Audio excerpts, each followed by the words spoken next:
Hello everybody, welcome to Toast Time. Today I'm making pão de queijo, which is Brazilian cheese bread. So it's very similar to a French gougere, but instead of using uh, all-purpose flour, we're going to be using tapioca flour. So it's basically kind of making a choux pastry. First thing I have to do is bring liquids to a boil. So I'm going to start with that. And I have milk and water already mixed together in here. And I'm just going to put it in and over medium heat. So there's that. And then oil and salt. This cheese. And I have 2 eggs. So again, it's kind of like the pâte à choux. This is Monterey Jack. A lot of recipes call for like Parmesan. You can do, apparently, I haven't made this before, but you can do most types of cheese and it turns out awesome.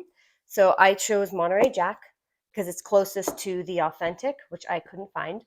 And depending on where you are and if you're Italian, mozzarella or mozzarella. And I have my tapioca flour in here. I'm intrigued. Not really quite sure what to expect with this, but it's supposed to be just amazing and typically eaten as a snack or breakfast or with soups, or I guess it has a lot of uses. So I'm gonna let this come to a boil, and I'm gonna get the paddle with the flour set up on the mixer, and I'll be right back. Just coming up to the boil here. It's gotten a really cool foamy kind of texture. Just a quick note, make sure that you do keep stirring it because you are still working with milk and you don't want it to scorch. I already cracked the eggs into a little bowl while I was waiting because I don't want to have to deal with that being an issue when trying to fumble around with shells and things like that. So I'm going to take this and we're going to get started.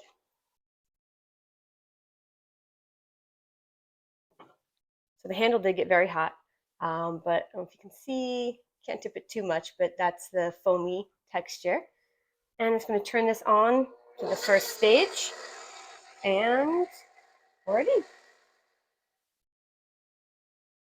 This is just speed 1. Let that incorporate. So apparently, I don't really use tapioca flour, but it has a lot of the same uses as cornstarch for thickening and things like that. So it's going to have some of that same characteristics of cornstarch. It does look like fondant. Wow, that's really wild. I'm going to put it back on and then get those eggs in there in just a minute, but I needed to cool down a little bit more. And then we put the cheese in after that. So, all right, 1 egg going in. Please don't cook, please don't cook. Turn it up a little bit. Yeah, there we go. Cool. Let that incorporate. Put the other egg in. It was a little risky at such a high speed. And you'll see the color has changed a little bit from that like stark white color to a little bit of yellow because of the yolks. I don't know if you can really, there you go. I think that's better.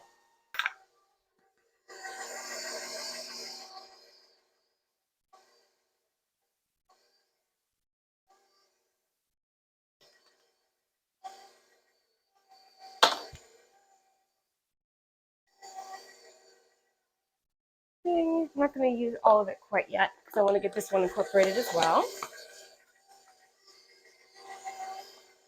This is going to go into the fridge and set up a little bit so that we can roll it into the balls. Hello, I am back at the beautiful Ketchum Inn in Santa Mauritius, Long Island, and I'm in their hearth kitchen, authentic, and I'm going to be doing these scoops onto this pan here, and then the wood oven there is already preheated, so I'm going to stick them in, and that's where we're at right now. Here we go. The oven is heated, but the coals are at the front of the oven. So right before I put these in, I have to open it up quickly, push the coals to the back, and then I can put in the baking sheet. You know what? I'm not going to risk it. Do that. And I'm going to grab this right here. I open this up. And I'm going to push these to the back.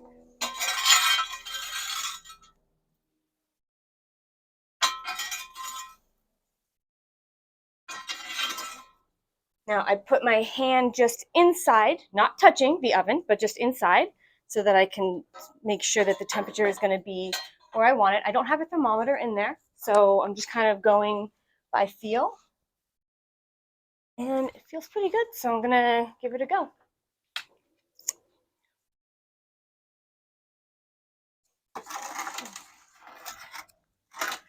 All right, close it up.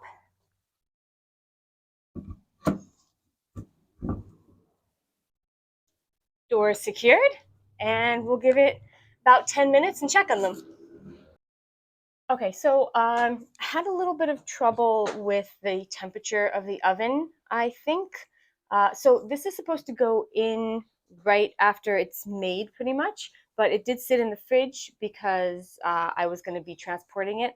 So I don't really know where the issue happened, but this didn't quite turn out as expected. So they're flat. They smell good though. You can smell the cheese. I did put a batch into here to kind of see maybe if that would help them at least cook. They got a little toasty, but this is kind of more, it did puff up a little bit. I don't know if you can see, yeah, puffed up a little bit. That's still really hot. I am going to try again with these though, and maybe a different oven and kind of different technique on it. But let's see if I can, yeah, so you can, I mean, this is really nice. What you want is that cheesy, but it just got overcooked on the bottom, and then you can see a couple of little air bubbles there. But I'm going to give it another go, and we'll see how it is. Okay, so I'm back home giving this another go. I'm going to do slightly different amounts. I found another recipe that's very similar, but I'm going to try with just altering the amounts of the ingredients. So I have milk in here. I'm going to turn on the stove, and this is oil and salts. So I'm just putting all of this into this little pan, and we want this to come to a boil. So this will take a couple minutes, but I have the tapioca flour in here, and I have the cheese grated, and this is my scooper and my baking tray. That just came to a boil. I'm going to bring this over here.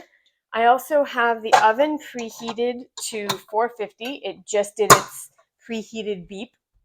And going to bring the eggs over. Get my paddle.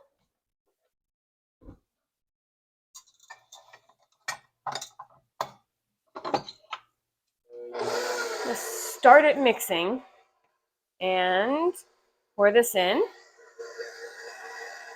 Now what we're trying to do here is get this all incorporated and then get it to cool off a little bit, because we don't want the eggs to cook when we put them in. We want them to incorporate. This looks again like that sticky fondant. Actually looks better this time. Not so sloppy. This has a little less liquid. All right, I'm going to bring it up to medium. This is going to incorporate air into it so that it is able to cool down and it won't bake the eggs when they go in.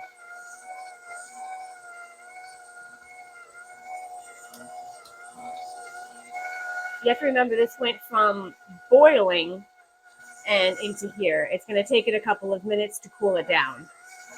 You want it at the point where you can hold your finger on it for a couple of seconds comfortably. It doesn't hurt, but still warm. Now it's smoothed out.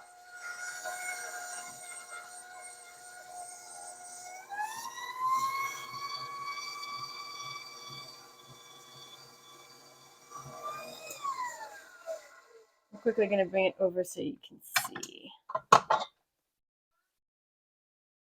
It is so sticky, but it smoothed out a lot. It was starting to, it started out as kind of a weird consistency. Not that this isn't a strange consistency. I'm going to get this going again at medium. Stop it so I can test. All right, yeah, that feels good. Rinse this off. Actually, I want to show you. I had stuck my finger and touched it, and it stuck to my finger, and I pulled it out. Then I started rubbing it around like this, and it kind of came into a ball, which is really cool. All right, I'm going to do this. We have the eggs. I'm going to do one at a time. I'm going to do it into a bowl first, just so I don't risk getting anything into, any shells into this. There's one. And we wait until it's fully incorporated. I think I'm going to have to scrape down the bowl a little bit.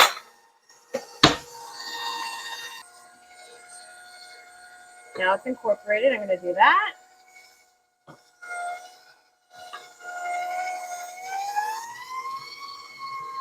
Up a little bit again. And I'll scrape it down one more time. After I scrape this down and make sure it's all incorporated, I'm going to put the cheese in. And then we get to put it onto the tray.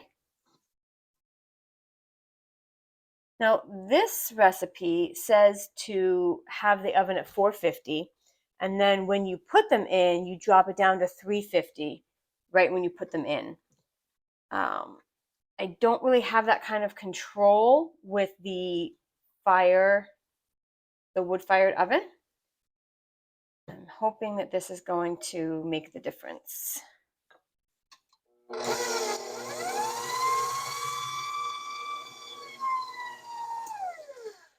Okay, time for the cheese.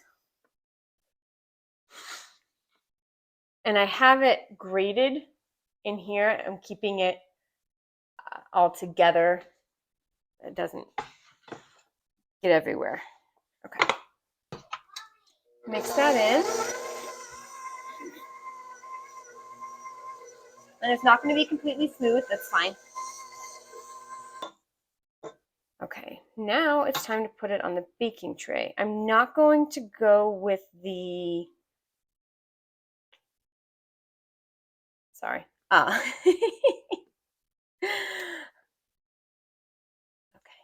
I'm not going to go with the refrigeration before putting it on. I want to get it in. But this is how it looks now.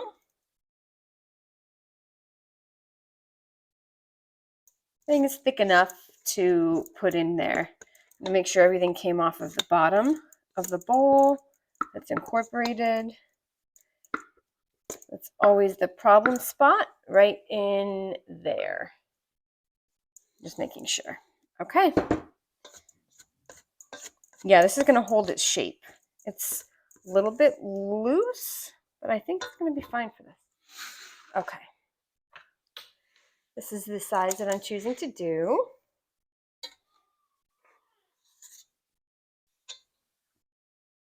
And scooping and just placing it on. I finished scooping all of them. I have 6 rows and 3 columns, which is 18 on this tray. I'm going to put it into the oven for 15 minutes.